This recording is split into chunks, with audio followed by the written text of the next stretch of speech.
दापुर नाम का एक छोटा सा अविकसित गांव था। गांव का विकास नहीं, मतलब गांव में रहने वाले लोगों का विकास नहीं। इस गांव में कुछ 3-4 परिवार थे जो थोड़े बहुत खानदानी थे, बाकी सब मेहनत मजदूरी करके अपना जीवन गुजारते थे। इसी गांव में दिना नाम की एक विधवा औरत रहती थी। रहने के लिए छोटा सा घर था। 2 बच्चे थे, शायद एक 5 साल का और दूसरा 3 साल का होगा। दिना का पति बहुत मेहनती था। वो दिना को किसी चीज की कमी महसूस नहीं होने देता था या कैसी भी हालतों में साथ नहीं छोड़ता था। कैसी भी परिस्थिति हो, दोनों साथ मिलकर सामना करते थे। पर कौन जाने किस पर कौन सा अनर्थ कब आ जाए। दिना के जीवन में ऐसी घटना घटी कि उसी घटना ने दिना के पति को दिना से छीन लिया। दिना को पति के गुजरने के बाद ऐसा लगने लगा कि मैं जिंदा तो हूँ, पर मुझ में जान नहीं है। परिवार चलाने के लिए अब दूसरा कोई नहीं था सिवाय दिना के, इसलिए कैसे भी करके दिना ने अपने बच्चों की खातिर खुद को उस डैक से अलग किया। कुछ दिन बाद घर में जो था वो समाप्त हो गया। अब खुद क्या खाए और अपने छोटे बच्चों को क्या खिलाएं, ये समस्या उसके सामने खड़ी हो गई। बच्चों के लिए दिना को अभी कुछ काम करना ही था, इसलिए दिना अपने दोनों बच्चों को साथ में लेकर जहां काम मिलता वहीं जाया करती थी और दिन भर मेहनत करके जो भी मजदूरी मिलती उससे अपना और अपने बच्चों के पेट भरती थी। ऐसा ही समय बीतता गया और चलता रहा, लेकिन एक दिन दिना को शरीर में थोड़ी कमजोरी महसूस होने लगी। फिर भी वह काम पर गई। ऐसे ही 2-3 दिन दिना काम पर जाती रही, लेकिन उसकी शरीर की कमजोरी कुछ ठीक नहीं हो रही थी, बल्कि और बढ़ती जा रही थी।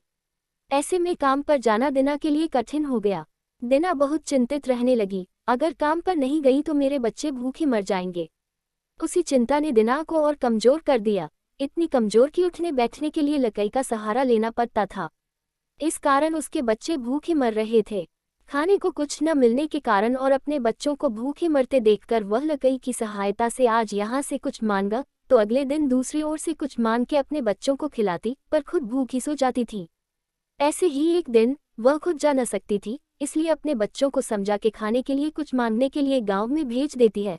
कुछ समय बाद बच्चे 2 चपाती और थोड़ी सी सब्जी लेकर लौटते हैं। 2 चपाती से 3 जन कैसे तृप्त होंगे, इसलिए वे 2 चपाती दोनों बच्चों को खिला देती हैं। वह बरसात का समय था, बिजली न होने के कारण घर में अंधेरा छाया हुआ था। अंधेरे में ही वह अपने बच्चों को एक कमरे में सूला देती है और वह दूसरे कमरे में जाकर सो जाती हैं। रात को तेज बारिश होती है और बिजलियां जोर से कड़कड़ाती है। दिना को थोड़ी आराम मिलती है, इसलिए वह गहरी नींद में पड़ जाती है।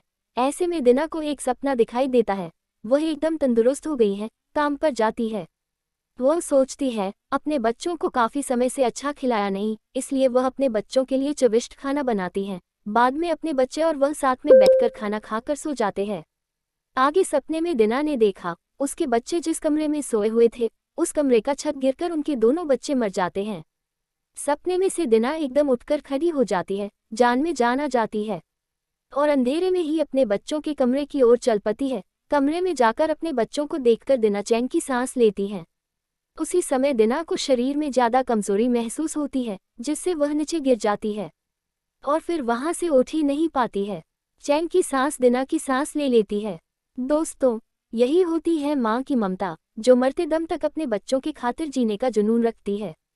दोस्तों, ये छोटी सी कहानी आपको कैसी लगी? अपने विचारों को हमारे साथ जरूर शेयर करें। धन्यवाद। ऐसी ही कहानियाँ और ज्ञान की बात जानने के लिए हमारे चैनल को सब्सक्राइब कर ले।